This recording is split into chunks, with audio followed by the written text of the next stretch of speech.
ගැන කරන පළවෙනි වීඩියෝ එක. ඉතින් මේ වීඩියෝ එකේදී මම කතා කරන්න හදන්නේ කොපිරයිට්. ඉතින් ඔයාලා දන්නවා මේ කොපිරයිට් කියලා දෙයක් තියෙනවා. කාගේ හරි වීඩියෝ එකක් ඩවුන්ලෝඩ් කරලා අප්ලෝඩ් කරොත් සමහර වෙලාවට අපේ වීඩියෝ එක බ්ලොක් වෙනවා. ඒක අපේ කියන්න බෑ. ඒ කෙනාගේ වීඩියෝ එක අපිනේ අප්ලෝඩ් කරන්නේ. ඒ කෙනාගේ වීඩියෝ එක අපේ channel එකේ අප්ලෝඩ් කරාට පස්සේ ඒක බ්ලොක් වෙනවා.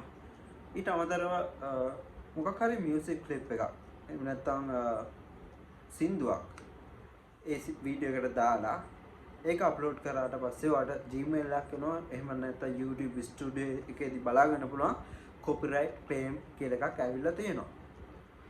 ඉතින් අපි මොකද්ද මේ වගේ වෙලාවට කරන්න ඕන? අපි කොහොමද හරියට YouTube කියන දේ පාවිච්චි කරන්නේ අපේ content create කරද්දී? ඉතින් පළවෙනි දේ තමයි ඔයා කාගේ හරි music එකක් use කරනවා නම් ඒක කරන්න එපා.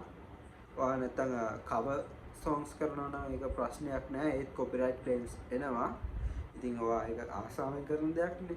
ඊට අමතරව වෙන කෙනෙක්ගේ music එකක් ඔයා use කරොත්, ඒ කියන්නේ copyright තියෙන එකක් use කරොත් ඔයාට බෑ ඒක monetize කරන්න. ඒ කියන්නේ අර ads පෙන්නන්නේ. AdSense දාලා ඒක කරන්න බෑ. එතකොට ගොඩක් වෙලාවට YouTube එකෙන් අවස්ථාව ලබා දීලා තිනවා revenue share කියලා option එකක්. ඒකෙදි monetize කරන්න පුළුවන්. හැබැයි revenue එක යන්නේ ඒ content ID එක. එහෙම නැත්නම් content එක අයිති කෙනාට. music එක නම් තනිකර revenue එක ඒකට අදාළ ඒ කෙනාට තමයි ලැබෙන්නේ. එතකොට හදිසියවත් ඔයා වැරදිලා මේ copyright claim එකක් ගත්තොත් YouTube එකෙන් ඔයාට ඕනම නම් ඒ copyright claim එක ආපු content එක ඔයාගේ වීඩියෝ එකෙන් අයින් කරන්න, music එකක් එහෙම නැත්නම් video clip එකක් දැන් YouTube එකෙන් අවස්ථාව දීලා තියෙනවා ඒක trim කරන්න. ඒ කියන්නේ video clip එකක් නම් trim කරලා, ඒ කියන්නේ split කරලා ඒක delete කරලා දාන්න පුළුවන් වීඩියෝ එකෙන්. එහෙම නැත්නම් audio එකක් නම් copyright එක ආවේ ඔයාට පුළුවන් ඒ කොටසදී ඒ copyright එක ආපු කොටසට මොකක් හරි වෙන music එකක් දාන්න. ඒ කියන්නේ YouTube එකෙන් ලබා දෙන library එකක් copyright නැති music playlist එකක් අපිට එකෙන් ගන්න පුළුවන්. ඕන තරම් සින්දු, ඒ කියන්නේ music වගේ දේවල් තියෙනවා.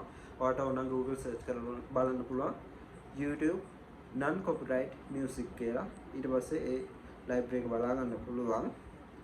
ඉතින් එතෙන්දී අපිට කැමති music එකක් select කරලා ඒක replace කරන්න තියෙන්නේ. එහෙම නැත්නම් අපිට තියෙනවා මේ අවස්ථාවේදී mute all sound කියලා එකක්. එතෙන්දී පුළුවන් මේ music එක තියෙන වෙලාව, ඒ කියන්නේ ඒ time එක තියෙනවානේ. එතන තියෙන හැම sound එකක්ම mute කරන්න පුළුවන්. ඒ කියන්නේ සද්ද නැතිව කරලා දාන්න පුළුවන් ඒ කොටසදී. ඉතින් එහෙම නැත්නම් beta version එක දැනට තියෙන ඉස්සරහට update වෙලා තියෙනත් පුළුවන්. ඒකෙදි පුළුවන් ඔයාගේ voice එක නම් ඔයා කතා කරන දේ නම් ඒක තියලා, නැත්නම් ඔයා cover කරන දෙයක් නම් එහෙම voice එක තියලා අර background music එක, copyright වැදිච්ච background music එක අයින් කරලා දාන්න. ඉතින් ඒකටත් YouTube එකෙන් දැන් හැකියාව ලබා දීලා තිනවා. ඒක ගොඩක් දුරට වැඩ කරනවා. දැනට beta version එකේ තියෙන හැබැයි errors එන්න පුළුවන්. ඒ කියන්නේ copyright claim එක ඔයා mute music only දුන්නත් ආපහු copyright claim එකක් එන්න පුළුවන්.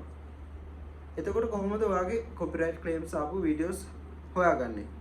ඔයාගේ YouTube Studio එකට ගිහලා studio.youtube.com videos වලට යන්න. ඊට පස්සේ ඔයාලට බලා ගන්න පුළුවන් ඉරි තුනක icon එකක්.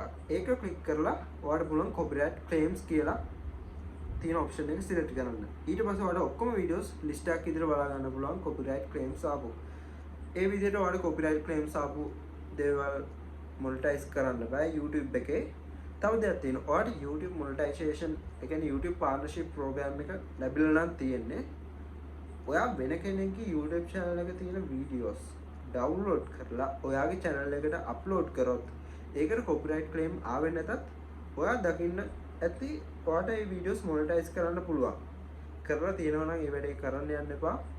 වෙන කාගේ හරි videos මුකුත් ගොඩක් change එකක් නොකර ඔයාගේ channel එකට upload කරොත් එහෙම කීපයක් YouTube එකේ තියෙන reuse policy කියලා එකක්. එතෙන්දී ඔයාගේ channel එකේ monetization facility එක මාසෙකට පළවෙනි පාර disable වෙනවා. එතකොට කියනවා ඒ කාගේ හරි use කරපු content delete කරලා දාන්න, ඊට පස්සේ reapply කරන්න කියලා. හැබැයි එතකොට ඔයා අර කාගේ හරි කන්ටෙන්ට් අප්ලෝඩ් කරලා නම් තියෙන ඒවා ඩෙලිට් කරන්න ඕනේ. ඔයාට ඇවිල්ලා තියෙන watch hours අඩු වෙනවා.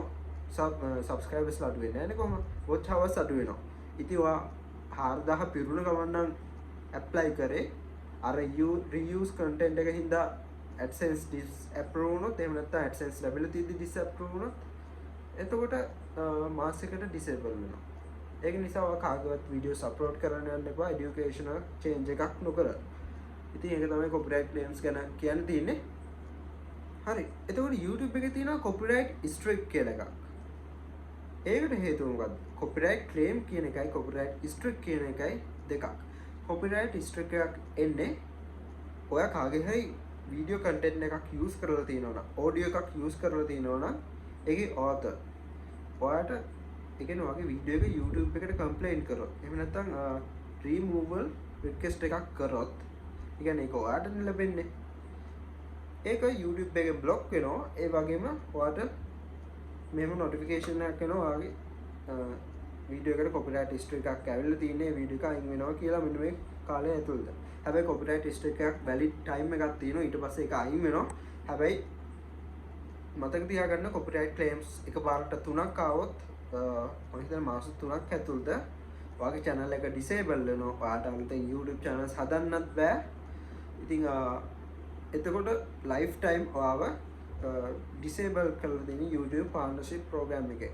ඉතින් වෙන කට්ටියගේ video content use කරන්න එපා. විශේෂයෙන්ම copyright strike ගන්න එපා. copyright claims කොච්චර ආවත් කවන්නේ ඔයාලට මොකද mute කරන්න පුළුවන්, trim කරන්න පුළුවන්, එහෙම නැත්නම් mute songs only කරන්න පුළුවන්. හැබැයි copyright strike ආවොත් ඒ කියන්නේ ඔයාව report කරනවානේ, removal request දාන්නේ. ඒකෙන්ද ඒ දේ කරන්න එපා.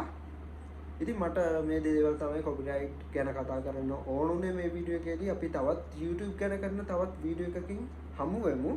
මතක ඇතුව මාව subscribe කරන්න. ඒ වගේම මගේ අනිත් YouTube channel එකත් ඔයාලා හොයාගන්න පුළුවන්. මගේ English YouTube channel එක අශයින් ඉෂංක කියලා search කරලා. Bye.